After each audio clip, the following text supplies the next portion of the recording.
Everybody else, if you want to turn to your Bibles to 1 Samuel chapter 22, and I would encourage you to have a Bible open in front of you this morning. If you don't have one, you should be able to find one in the pew. We're going to be kind of navigating through a period of Scripture this morning. How many of you have ever been mistreated? Anybody? Yeah? Maybe it was something you didn't deserve to be treated that way, but you were. Maybe it was a boss, maybe a coworker, maybe somebody else in your life. And what is our tendency when we are mistreated? How do we want to respond most of the time? Just our natural nature. It's to get back. Exactly, Larry. Exactly. We want to get back. We want to make that person hurt because we have been hurt. And that's just human nature, really, isn't it? As we get to this story this morning in the life of David, we're going to discover that he has an opportunity to get back, but yet he doesn't. He takes on an incredibly Jesus-like posture, okay? He is Jesus' ancestor, right? And in many ways, he models Jesus. And so we're going to look at this story this morning. We're going to be covering a large portion of text, 1 Samuel chapter 22 through 24. And before you get too nervous, I'm not going to read every word this morning. We're just going to walk through this together. And at some places, I'm just going to kind of tell the story. And I'll keep you abreast of where we are in the Scripture. And we'll read some, and then I'll talk a little bit, and we'll read some more. We'll work our way through these 3 chapters. And I think when we're done, I think we're going to see that we are able to kind of do a bird's eye view of these 3 chapters, and there really is a common theme that runs through all 3 of these chapters. As we open chapter 22, you might remember, and if you were not here last week, we left off last week with David in the Philistine camp acting like an insane man. Do you remember that whole image? He had gone to several different places, retreating from Saul, really on the run for his life, and he ends up in the Philistine camp, and they recognize him, and in order to kind of save his own life, he acts insane, has saliva running down his beard. And so we leave with this picture with the king of Gath saying, I don't want any more crazy people around here, okay? Get him out of here. And so when we pick up in chapter 22, David's been booted out of the Philistine camp, and we read in verse 1, David left Gath and escaped to the cave of Adullam. When his brothers and his father's household heard about it, they went down to him there. All those who were in distress or in debt or discontented gathered around him, and he became their leader. About 400 men were with him. So we got 400 men here, and we get some information about the kind of people that are hanging around David. Those who are in distress, in debt, or discontented. Well, that sounds like a lovely bunch of people, doesn't it? But you know, it's interesting, isn't it, that Jesus later on will be accused for hanging out with the wrong sort of people, right? And yet David is in the same way, the same sort of posture here. He's hanging out with the people who are rejected by everybody else. And Jesus will receive criticism for that, but we find that David's doing the same thing here. Now, I won't read the whole story, but in verse 5, David makes an arrangement for his family to be safe in this land called Moab. And so he makes sure that they're safe there. And then the text tells us that he leaves the cave and he heads for the forest of Herath. Now, we continue to read in chapter 22 here, and we find Saul on the run, or on the hunt for David's life. David's the one on the run, Saul's the one on the hunt. And he's making his way to find David, and he hears from one of his chief officials. You might remember this name, Doeg the Edomite, not Doug, but Doeg. And Doeg, if you might remember, he was there in the camp of priests when David came to the priest at Nob. And he has gone back to Saul, and he's told Saul everything that happened, okay? Now, we remember David, right, going to Ahimelech. He was on the run. He was looking for provision. He was looking for food, looking for weapons, and he lies, right? He tells Ahimelech that he's there on a mission from Saul, and this isn't the case. And Saul hears about it, and Saul is not at all happy about what these priests have done. Look at verse 17, chapter 22, verse 17. Then the king ordered the guards at his side, turn and kill the priest of the Lord, because they too have sided with David. They knew he was fleeing, yet they did not tell me. But the king's officials were not willing to raise a hand to strike the priest of the Lord. They're like, killing priest? That sounds kind of dangerous to me. I'm not going to do it. And so they are unwilling to do it. So Saul turns to Doeg and says, you turn and strike down the priest. So Doeg the Edomite turned and struck them down. That day he killed 85 men who wore the linen ephod. He also put to the sword Nob, the town of priests, with its men and women, its children and infants, its cattle, donkeys, and sheep. I find this ironic that Saul was unwilling to do this with Agag. Do you remember when God told him to? But yet he's willing to do it with a town of priests. He wipes them all out. Now David feels responsible for this in verse 20. But Abiathar, a son of Ahimelech, son of Ahitub, escaped and fled. He somehow escapes the massacre, flees to David. He told David that Saul had killed the priest of the Lord. Then David said to Abiathar, that day when Doeg the Edomite was there, I knew he would be sure to tell Saul, I am responsible for the death of your father's whole family. Stay with me. Don't be afraid. The man who is seeking your life is seeking mine also. You'll be safe with me. You see, David understands that what he did was a mistake. He understands that going into this camp and lying was not in God's plan. And David's posture is going to change tremendously in the next chapter. In fact, we're going to see David, and just as an exercise this week, I went back and looked at this whole encounter with David going to Ahimelech. Not once does David seek God in that. David's just going, David's just doing. He's just like, give me food, give me weapons. I got to get out of here. Somebody's trying to kill me. He's not seeking God. He's lying. He's doing whatever he can to survive. And this is just a little bit of interesting information here. But as I look back at that story this week, I noticed something that was striking. At least it was striking to me. When David comes into the camp, he says, do you have any weapons? He says, all I have is Goliath's sword. And the priest says this, Goliath's sword is behind the ephod. And David goes over and he takes the ephod, throws it to the side, gets the sword, and leaves. Now, you might look at that and go, well, no big deal. That's just where they stored the sword. But the ephod, you see, is the priestly garment. The ephod is a symbol of worship. It's a symbol of discernment. It's what the priest would put on when they're asking God, what do you want? And David throws it aside and he takes the sword. You see, I think that's important here. And we're going to see this ephod come up over and over and over again. And if you fast forward all the way to 2 Samuel chapter 6, when David rescues the ark. Now, we're really fast forwarding here, so I won't get too much into this. But when he rescues the ark and he comes back into the city and he's dancing in his underwear and his wife tells him, what are you doing here? He's wearing an ephod. Okay, I think that's important because David understands later that I got to seek God here. And David knows he did not seek God with his town of priests, and it did not turn out well. Let's keep going here. Look at chapter 23. David hears of this town called Keilah, and it's being attacked by the Philistines. Now, if you notice too, and if you're reading this text, you notice when you get to chapter 23, David is inquiring of the Lord now. He wasn't doing this before.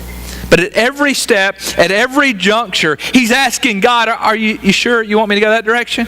God's like, yeah, go that direction. So he goes that direction. How about this way, God? Should we go that way? Every step of the way, he's inquiring of the Lord. In fact, 3 times in chapter 3, you'll see that phrase, David inquired of the Lord.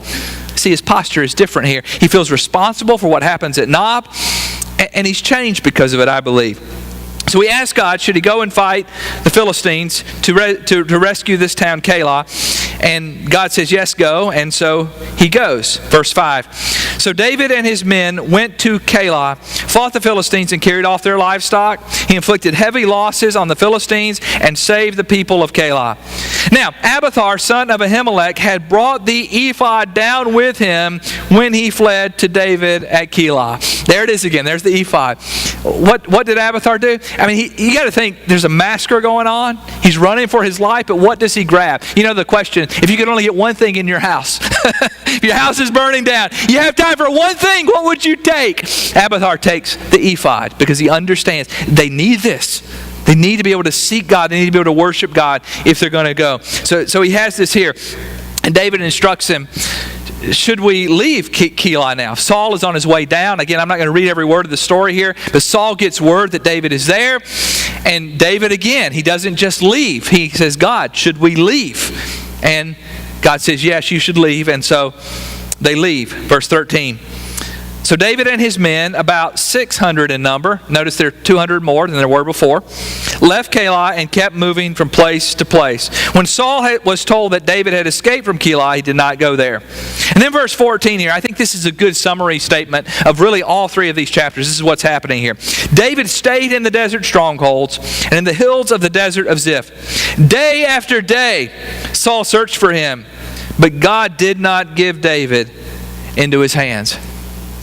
Day after day. David has to wake up every single morning and wonder if this is going to be his last day. Can you imagine the stress of that? And yet, day after day, God protects him. Day after day, God is with David. God is walking with David. In two instances here in chapter 23, we find the first one, Saul actually makes a deal with this town and says, we want you to find all of David's hiding places and give them to me. And they do. They work with Saul and they're trying to track David down, but it doesn't work. In one other instance, at the end of chapter 23, Saul is actually on one side of the mountain and David's on the other side. And Saul gets word that the Philistines are attacking, and so he has to leave. And God again provides for David. God saves David. So we're going to see a little bit later on, David does not have a chance on his own. But with God, he has a chance.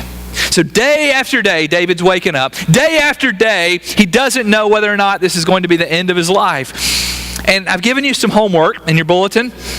You know, I'll ask you guys next week. I'll have you all turn it in before you can come in. Just kidding.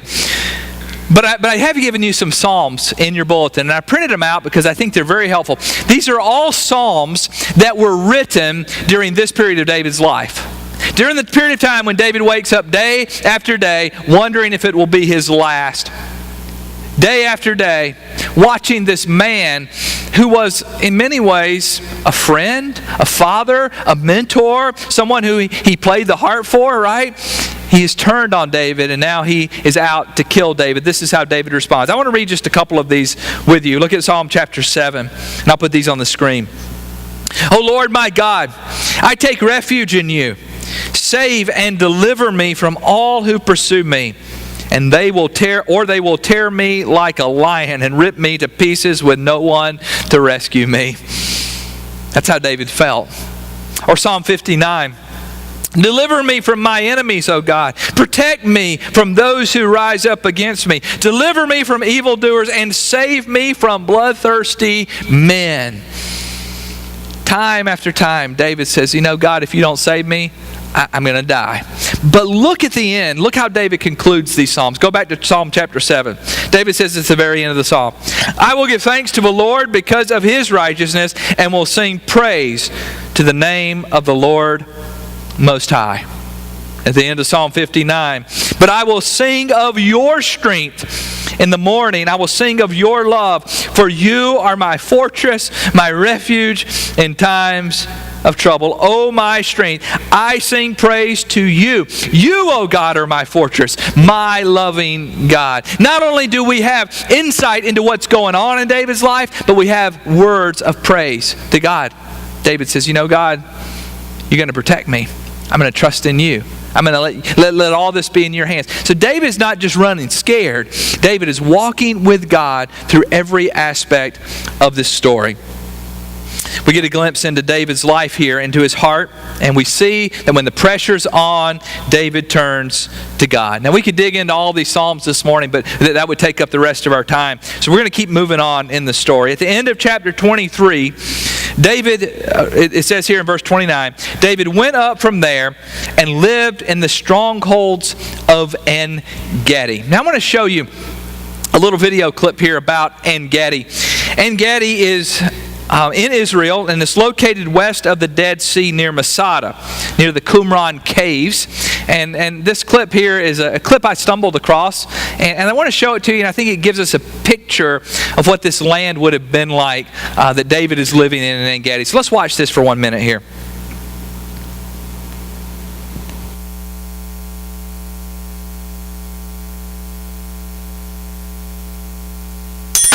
From the Bible, 1 Samuel 24, verses 1 and 2. Psalm 104, verse 18.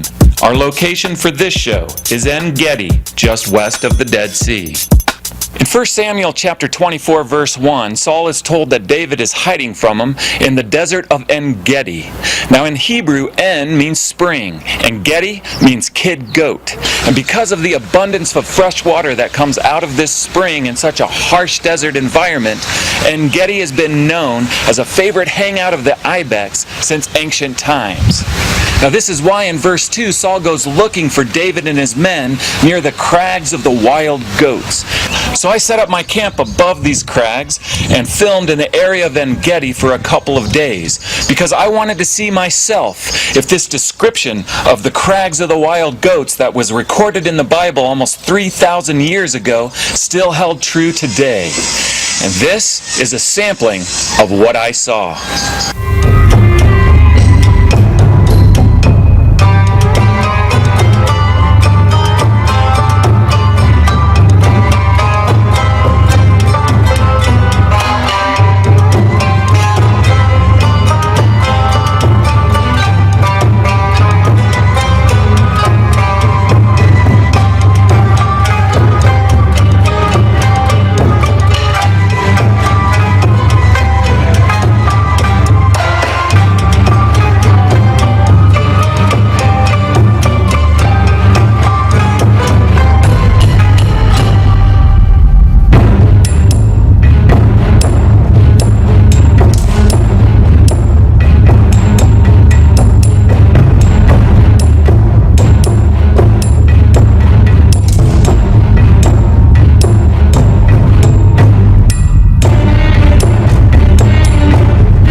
All right, it's probably enough goats, right? There's your National Geographic for the week. But I wanted to show you this because I wanted you to see what kind of area this looks like. I mean, it's kind of a desolate area, right? A dry area, lots of goats walking around. That's what's going on there. So we read here that David is there in this place called En-Gedi, and Saul is on a hunt for David. So Saul and his men go to En-Gedi. We read here in verse 1 of chapter 24. After Saul returned from pursuing the Philistines, he was told, David is in the desert of En-Gedi. So Saul took 3,000 chosen men from all Israel and set out to look for David and his men near the crags of the wild goats. That's what you see. That's the area he was looking for David in. Now, notice, how many men does David have? Anybody remember? 600 hooligans, right? And Saul has 3,000 chosen men. Notice that. You see, David's toast on his own here, isn't he? He doesn't have a chance on his own, but he knows that God is with him. God is in the middle of all this, and look at what happens next. Verse 3, he came to the sheep pens along the way, and a cave was there. And Saul went in to relieve himself. Now, he's not just resting, he's doing something else. David and his men were far back in the cave. It just so happens that Saul goes in to the very cave where David and his men are. Now, it's not just so happening, right? We know that God is in the middle of all this. And look at what David's men say. David's men are thinking, it's our chance, right? It's time. I'm tired of hanging out in the desert, okay? I'm tired of waking up every day wondering if today will be my last. Now God has provided an opportunity for us to end this man's life and to move on. They're cheering. They're thinking, this is it. When the men said, verse 4, the men said, this is the day the Lord spoke of when he said to you, I will give your enemy into your hands for you to deal with as you wish. That's what David's men are saying to him. This is our chance. God has provided the opportunity. Now here's the tricky part about discerning, isn't it? What we've said so far, David understands he needs to walk with God. David understands he needs to discern God every step of the way. God, do you want me to do this? God, do you want me to go that way? And many of us in our lives, when we see an open door, what do? We just walk through it, right? And we even say things like, God provided an open door. But David knows this isn't God, doesn't he? He's walking with God. His heart is in tune with God's heart. And when the opportunity comes for him to take Saul out, he knows that this would not be consistent with God's heart. And so he has a different sort of posture here. Look at verse 4. Then David crept up unnoticed and cut off a corner of Saul's robe. David doesn't kill him, but David does cut off a corner of his robe. Immediately he feels guilty for doing that much. Look at verse 5. Afterward David was conscience-stricken for having cut off a corner of his robe. He said to his men, "The Lord forbid that I should do such a thing to my master, the Lord's anointed, or lift my hand against him, for he is the anointed of the Lord." With these words, David rebuked his men and did not allow them to attack Saul. And Saul left the cave and went his way. Now, I don't know about you, but I wouldn't be so kind to Saul. What does David call him? David says he's the Lord's anointed. In other words, God made Saul king, and I don't have the right to take his life, David says. I'm not going to step up and do what God needs to be the one to step up and do. Now, I think that you could make the case, and you probably make a pretty good case, that David should have ended Saul's life here, right? I mean, most of us would go, well, look, I mean, what are the chances of him walking in the cave? It's just the cave that we're in. God's provided this opportunity. All I'll have to do is drive my sword through him, and this whole deal will be over. We can wake up every morning and not have to worry about our life ending. Now's our chance to get rid of him. But it doesn't work that way for David. David understands that Saul is the king, and David has not been given the authority nor permission from God to kill the king. David does not fall into the trap of taking the easy way out. David does not take what needs to be given to him by God. David waits on God and is willing to be patient and let God be the one to provide. David follows Saul out of the cave here. And I'll let you click one more there, Larry. Follows Saul out of the cave, and look at what happens next. Verse 8. Then David went out of the cave and called out to Saul, "My Lord the king." When Saul looked behind him, David bowed down and prostrated himself with his face to the ground. What does Saul call him? Or what does David call Saul? My Lord the king. You see, David still understands that Saul is the king. Now, he's been anointed as king, but God hasn't made him king yet. And you know, I think if it was for me, I'd be going, you know what? I was anointed as king. Here's my chance. I'm just going to kill him, and it'll be done. God's provided this. But God didn't tell him to do it, and David's not going to take even one step without God's direction. He understands that Saul is his king. And so he bows down. He's submitted to Saul. I mean, what a posture for David, right? What an example for you and me as we face evil in our own lives, right? Our posture should be one of submission, one of humility. David recognizes this authority of king. And you know, this challenges each of us, doesn't it? Maybe you and I have an authority figure in our life and we don't like them very much. And maybe they're doing things that aren't quite right. Maybe we're suffering heartache. Maybe it's a boss. Maybe it's a coach. Maybe it's a teacher. Maybe even a parent. And God would be saying, but right now I've placed that person in authority over you. What's your response going to be? Is it going to be to get back at them? To undermine them whenever we can? Or is it going to be to have the posture of David and to say, you know what? God's placed him there, and if God's placed him there, then I'm going to submit to that. That's what David's posture is here. And I think this teaches us that we should not try to subvert authority, but we should rather submit to authority as God would be the one to take the injustices into his own hand. Back to the story here. David uses this instance to proclaim his innocence here to Saul. Look at verse 9. He said to Saul, "Why do you listen when men say David is bent on harming you? This day you have seen with your own eyes how the Lord delivered you into my hands in the cave. Some urged me to kill you, but I spared you. I said, I will not lift my hand against my master because he is the Lord's anointed." David's like, I could have killed you. My people were telling me that I should have killed you. And I didn't do it because I'm not out to kill you. That's not why I'm here. He continues in verse 11, see my father. What does he call him? My father. I think this one word here gives us insight into David and Saul's relationship. I think at one point they were probably pretty close. At one point, David even saw Saul as his father. I mean, he and Jonathan are best friends, right? And they would have had a good relationship at one point in time. But since then, Saul has turned. Saul has changed. Saul has become a jealous person who is seeking out David's life. But David says, you are my father. Look at this piece of your robe in my hand. I cut off the corner of your robe, but did not kill you. Now understand and recognize that I am not guilty of wrongdoing or rebellion. I've not wronged you, but you are hunting me down to take my life. May the Lord judge between you and me. And may the Lord avenge the wrongs you have done to me. But my hand will not touch you. As the old saying goes, from evildoers come evil deeds, so my hand will not touch you. What a powerful statement. David says, look, I'm not going to kill you. I could have killed you, but I'm not going to kill you. I'm not going to do evil in order to overcome evil. You see, I'm going to let God take care of this.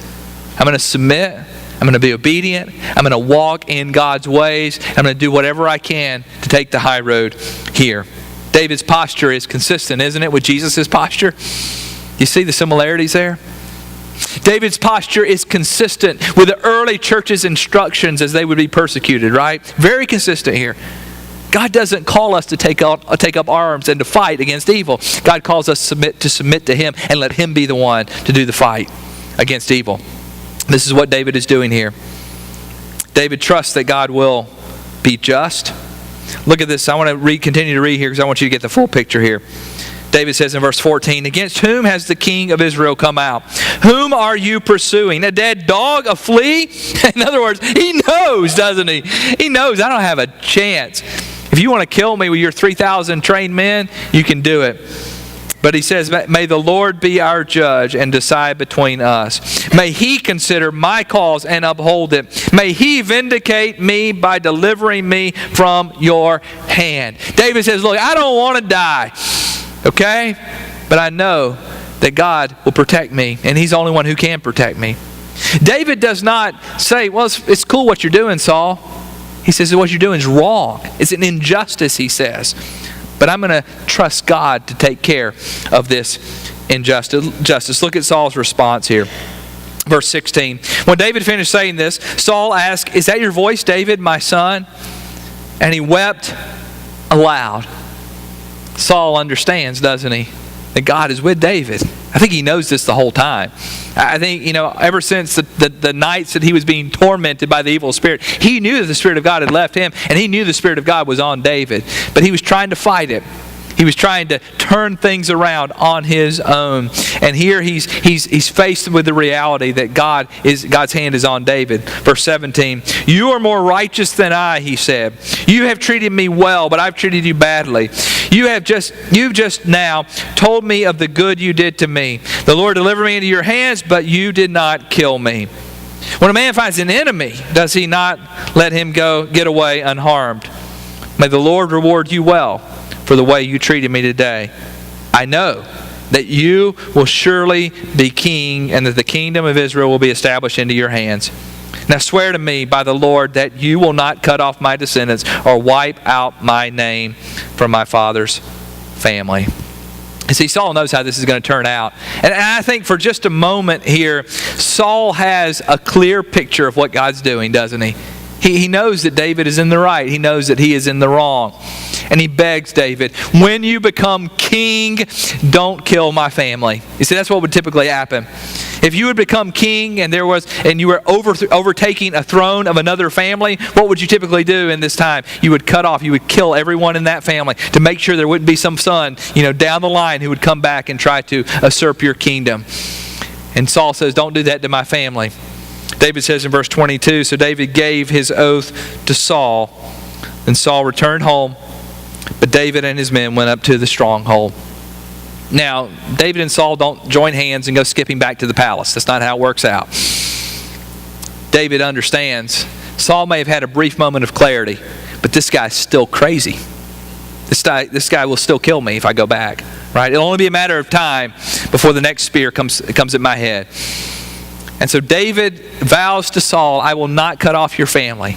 And again, remember, David and Jonathan are buddies, right? They're close. David loves Saul's family as his own family. And we're going to see later on, there's going to be some tension here between this whole idea of one son who continues on after Saul. And I won't get too much into the story there, but this oath is going to be important for us to remember as we get into the story and as we see how David responds later on. So David makes an oath to Saul. And I think this is a good indication here too. When we are being mistreated, we're not called by God to place ourselves in the hands of the one who is mistreating us. He's not telling us to do that. David still retreats to a safe place, and Saul goes back to the palace. What a powerful story, wouldn't you think? Don't you think? I mean, as we read this, I don't know about you, but I'm greatly challenged by this story. Because I think in many ways, if I would have been in David's shoes, I wouldn't have been like David. I have to admit, I probably would have killed Saul, right? I would have taken him out, and I probably would have said that was God, who did that and worked that out for me. So I'm going to take what I can get. But David, I think, teaches us what it means to follow God. You see, God is in the process of molding and making David into the man that He wants him to be. And I think this whole deal with the town of Nob, I think that's central into David's heart shifting. You see, David's let down out of the window with Michal, and he's running, and the whole time he's just running for his life. He doesn't care about what God wants. He's just trying to survive. And then this whole thing happens at Nob, and there's something happens. It turns David into the kind of person who will not take one step without asking God, is this the right way? Now, later on, it's not going to stay this way forever. David's going to have a couple of other instances where he veers off course, okay? So he's not perfect, but he's doing the right thing right now. And when David's being hunted and pursued by Saul, he's got the appropriate posture. His heart is where God's heart is. And I think it's a challenge for you and I as we think about the ways in which when things don't go our way in life and we're tempted to do whatever we can to get ahead. I would guess there are times when you could lie and steal and cheat and probably get ahead because of it. But what kind of posture are you going to take? Are you going to be like David and said, evil people do evil things, people who walk with God do godly things, and continue to keep that posture no matter what life throws your way? This morning, I think this is a challenge to you and me. This story is a challenge. It's a challenge to respond with a high road. To respond in a way that says, whatever God calls me to do, I'm going to step. And whatever direction God calls me to be in, He's going to be with me. He's going to provide for me. He's going to do what needs to happen along the way. Maybe there's some uncertainty in your life. You just need to trust God this morning. And if God can provide for David and his 600 hooligans, He can provide for you and me, right? And if they can take the high road and trust God, then you and I can take the high road and trust God. So this morning, I'm going to invite the band to come back, and we're going to stand and sing a song this morning. And this morning, if you would like to make a decision, you come down front. If you'd like to join this church, perhaps, maybe you'd like to be baptized. You want to come forward and bring yourself forward to be baptized. Maybe this morning you'd like to just come and pray and just submit something in your own life to God. The altar's open for you now. Let's all stand.